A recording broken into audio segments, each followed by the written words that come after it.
నమస్తే.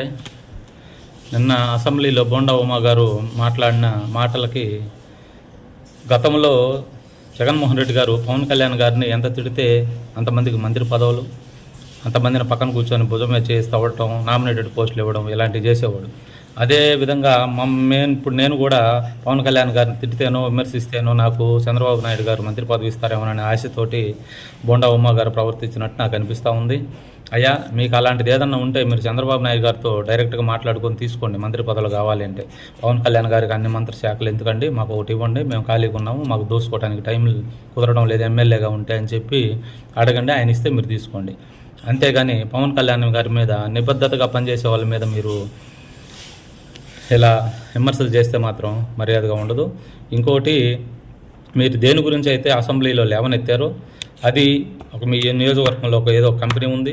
ఆ కంపెనీ మీదకి పొల్యూషన్ డిపార్ట్మెంట్ వాళ్ళని పొమ్మని ఒత్తిడి చేశారని, మీరే ఒత్తిడి చేశారని, తర్వాత వాళ్ళు వచ్చి మీకు అంతో ఎంతో ముట్ట చెప్పిన తర్వాత మళ్ళీ మీరే వద్దన్నారని, మీరే బొమ్మంటారు, మీరే వద్దంటారు, మేమెందుకు గమ్మునుంటామని చెప్పి ఆ పొల్యూషన్ బోర్డు వాళ్ళు ఆ కంపెనీ మీద ఒత్తిడి చేస్తే మీరు దాన్ని జీర్ణించుకోలేక పవన్ కళ్యాణ్ గారి మీద విమర్శలు కురిపిస్తున్నారని అర్థమైపోయింది. అనుకుంటున్నారా? అదే నిజంగానైతే మీకు మాట్లాడే అర్హత అసలు లేదు.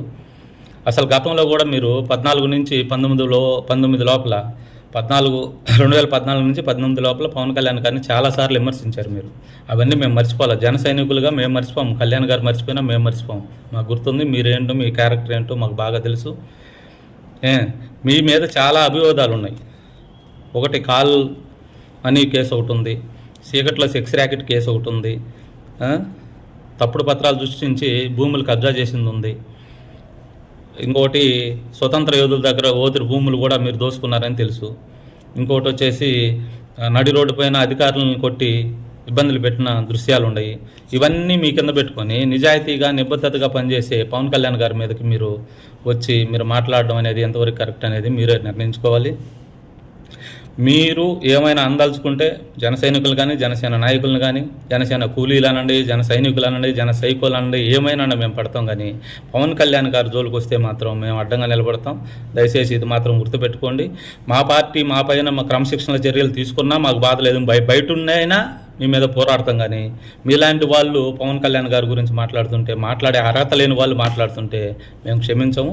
మీకు ఏదైనా మంత్రి పదవులు కావాలంటే, ఇంటర్నల్గా మీరు ఏమన్నా మాట్లాడుకోవాలంటే చంద్రబాబు నాయుడు గారితో మాట్లాడుకొని ఆయనతో ఫైట్ చేసుకొని మీరు మంత్రి పదవులు తీసుకోండి. దయచేసి ఇంకొకసారి పవన్ కళ్యాణ్ గారి జోలికి రావద్దని, అది నిర్ధారంగా నిజంగా ఆ పని చేయకుండా ఉంటే, పొల్యూషన్ బోర్డు వాళ్ళు పని చేయకుండా ఉంటే, నిజాయితీగా చేయకుండా ఉంటే, దానివల్ల మీకు చెడ్డ పేరు వస్తుంటే మాత్రం మీరు మాట్లాడచ్చు. కానీ అనవసరంగా చిన్న వాటి గురించి మీకేదో స్వలాభం చేకూర్చలేదని మీరు మాట్లాడి పవన్ కళ్యాణ్ గారిని విమర్శిస్తే మాత్రం మర్యాదగా ఉండదని ఇంకోసారి మనవి చేసుకుంటూ నమస్తే.